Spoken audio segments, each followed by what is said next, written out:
নমস্কাৰ বন্ধু-বান্ধৱীসকল, মই দীপ্তিয়ে আপোনালোক সকলোকে মোৰ YouTube channel Vinayak physio' health কেয়াৰলৈ স্বাগতম জনাইছোঁ। আজি আমি এনে এবিধ বেমাৰৰ বিষয়ে আলোচনা কৰিম, যোনবিধ বেমাৰ আমাৰ সকলোৰে মাজত বেছিকৈ হোৱা দেখা যায় আৰু সেই বেমাৰবিধৰ নাম হৈছে কঁকালৰ বিষ। কঁকালৰ বিষ বিভিন্ন ধৰণৰ কাৰণত হ'ব পাৰে। আমি সেই কাৰণসমূহৰ বিষয়ে আলোচনা কৰিব চেষ্টা কৰিম। তাৰ বাবে আমি আমাৰ কঁকালৰ ৰাজহাড়ডালনো কেনেধৰণে গঠন হয় সেই বিষয়ে অলপ আলোচনা কৰিম। এতিয়া মই আপোনালোকৰ আগত এখন ফটো শ্বেয়াৰ কৰিছোঁ আৰু সেই ফটোখন আপোনালোকে চাব পাৰে। আমাৰ ৰাজহাড়ডালত কি হয়, কিছুমান সৰু সৰু বন থাকে আৰু সেই বনবোৰৰ মাজত এটা বগাকে এটা ডিস্ক এটা দেখিবলৈ পাব আপোনালোকে। আৰু সেই ডিস্কটো কি কৰে, আমাৰ কঁকালৰ ৰাজহাড় শ্বক এবজৰ্বৰ দৰে কাম কৰে, মানে আমাৰ মুভমেণ্ট কৰাত সহায় কৰে। সেই সৰু সৰু বনকেইটাক আমি ভাৰ্টিব্ৰা বুলি কওঁ আৰু সেই ভাৰ্টিব্ৰাকেইটাৰ ফাকেৰে কি হয়, আমাৰ যোনডাল স্পাইনেল কৰ্ড আছে, মানে আমাৰ গোটেই বডিত নাৰ্ভটো ছাপ্লাই হয় স্পাইনেল কৰ্ডৰ পৰা, আৰু সেই স্পাইনেল কৰ্ডডাল আমাৰ সেই ভাৰ্টিব্ৰাকেইটাৰ মাজেৰে পাৰ হৈ যায়।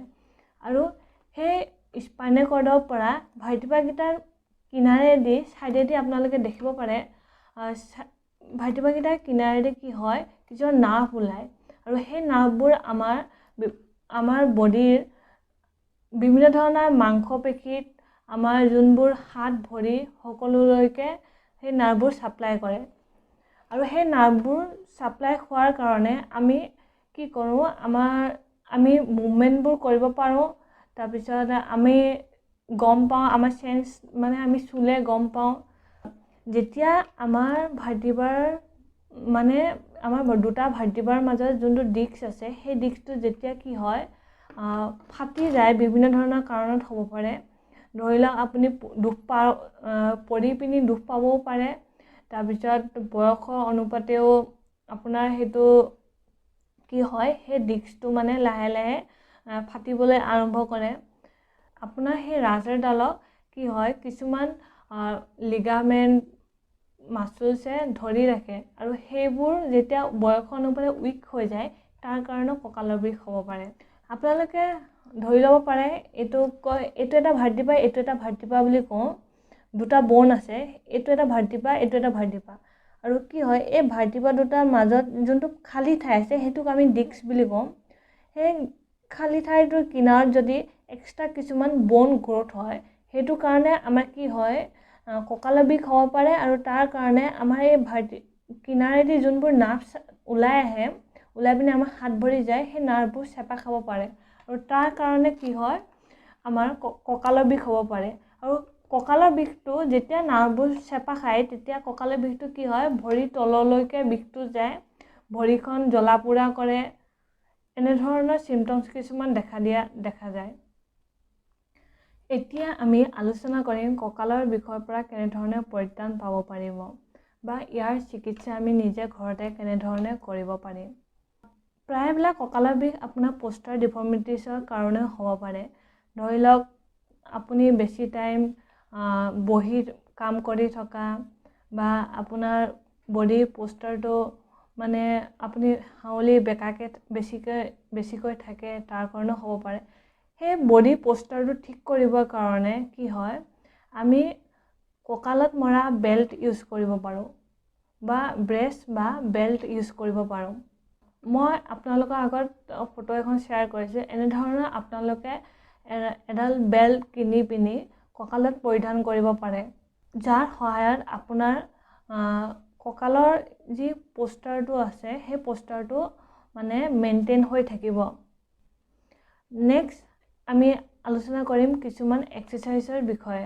আমি এক্সাৰচাইজসমূহলৈ যোৱাৰ আগত আমি সেই বিষ বা পেইনৰ পৰা কেনেধৰণে পৰিত্ৰাণ পাব পাৰিম সেই বিষয়ে আলোচনা কৰিম। আপুনি আপোনাৰ কঁকালৰ বিষটো কমাবৰ কাৰণে প্ৰথমতে কি কৰিব পাৰে, আপোনালোকে এটা হট ৱাটাৰ বেগ ইউজ কৰিব পাৰে। আৰু সেই হট ৱাটাৰ বেগটো আপোনালোকে আপোনাৰ কঁকালত বা বিষ হোৱা জেগাত আপোনালোকে 10 মিনিট থ'ব। নাইবা যদি আপোনালোকৰ কঁকালৰ বিষটো জোখতকৈ বহুত বেছি হৈ আছে, তেতিয়াহ'লে আপোনালোকে কণ্ট্ৰাষ্ট বাথ ল'ব পাৰে।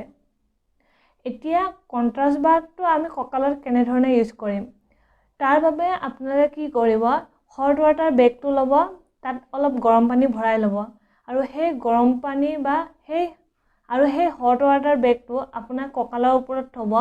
তেনেধৰণে আপুনি 5 মিনিট থ'ব আৰু এটা আইচ পেক ল'ব আৰু সেই আইচ পেকটো আপোনাৰ কঁকালৰ ওপৰত 3 মিনিট থ'ব।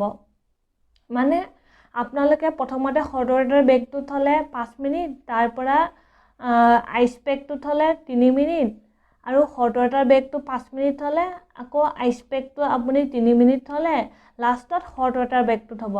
মানে টোটেল আমি গৰম পানীৰ হেকটো আমি 3 বাৰ ইউজ কৰিম আৰু ঠাণ্ডা পানীৰ হেকটো আমি 2 বাৰ ইউজ কৰিম। এতিয়া আমি আলোচনা কৰিম এক্সাৰচাইজসমূহৰ বিষয়ে। Back extension. বেক এক্সটেনশ্যন কেনেকৈ কৰিম? বেক এক্সটেনশ্যন কৰিবৰ কাৰণে আপোনালোকে পেট পেলাই শুৱাৰ দৰে শুই ল'ব। যেনেকৈ মই ফটো এখন শ্বেয়াৰ কৰিছোঁ, সেই ফটোখনত দেখুৱাৰ ধৰণে আপোনালোকে পেট পেলাই শুই ল'ব আৰু আপোনাৰ হাতখন আগফাললৈ এনেধৰণে মই ইয়াত দেখুৱাৰ ধৰণে এনেধৰণে থৈ ল'ব। থোৱাৰ পিছত আপোনালোকে কি কৰিব, আপোনাৰ গাটো বা মূৰটোত বিচনাখনত লাগি থাকিব। তাৰ পৰা আপোনালোকে মূৰটো ওপৰলৈ উঠাই ৰাখিব। উঠাই পিনি আপুনি 1ৰ পৰা 20লৈকে গন্তি কৰি পিনি 5 বাৰ কৰিব। মানে 1ৰ পৰা 20লৈকে গন্তি কৰিব। 1 2 3 4 5 6 7 8 9 10 1 2 3 4 5 6 7 8 9 10 20 বাৰ হৈ গ'ল। 20 বাৰ হৈ যোৱাৰ পিছত আকৌ আমি গিনতি কৰিম 1 2 3 4 5 6 7 8 9 10 11 12 13 14 15 16 17 18 19 20 দুবাৰ হৈ গ'ল। এনেধৰণে আপুনি 20 বাৰকৈ 1ৰ পৰা 20লৈকে গিনতি কৰি 5 বাৰ কৰিব। Bridging exercise. এতিয়া ব্ৰিজিং এক্সাৰচাইজ কেনেকৈ কৰিম? ব্ৰিজিং কৰিবৰ কাৰণে আপোনালোকে কি কৰিব, মই আপোনালোকৰ আগত এটা ভিডিঅ' শ্বেয়াৰ কৰিছোঁ আৰু সেই ভিডিঅ'টি দেখুৱাৰ ধৰণে আপোনালোকে বিচনা এখনত চিধাকৈ শুই ল'ব।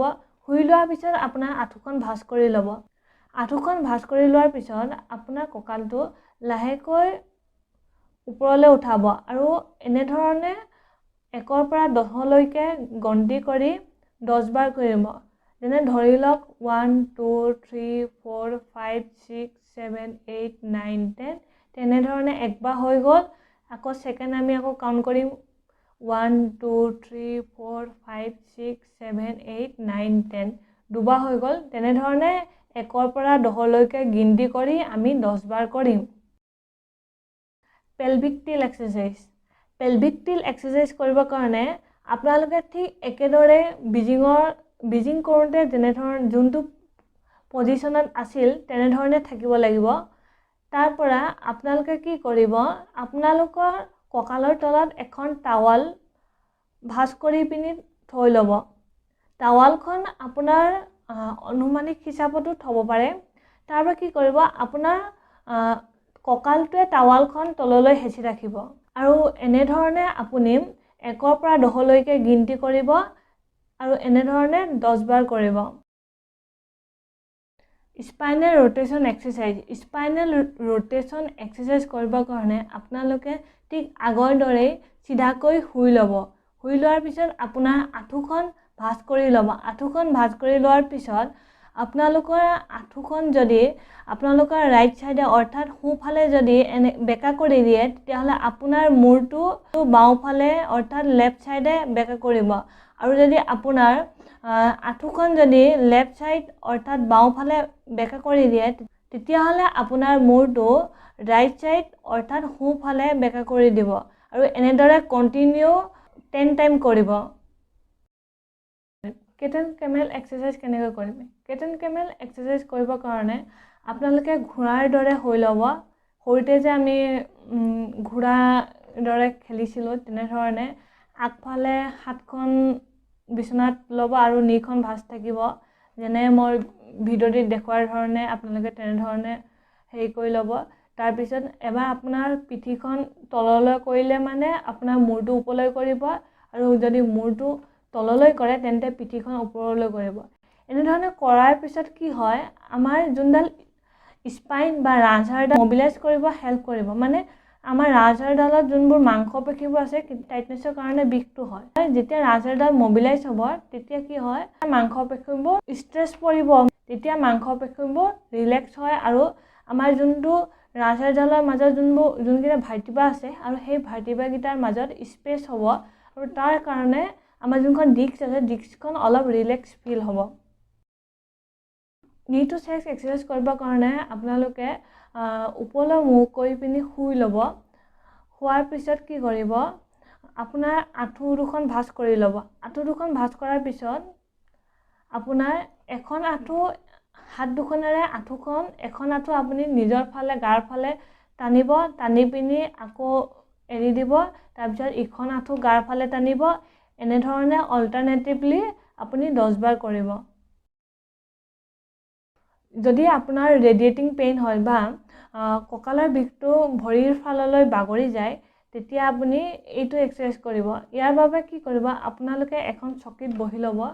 চকীত বহি লোৱাৰ পিছত আপোনাৰ গাটো ভাঁজ কৰি মই ফটোখনত দেখুৱাৰ ধৰণে তেনেধৰণে কৰি ল'ব। কৰি লোৱাৰ পিছত কি কৰিব, আপোনাৰ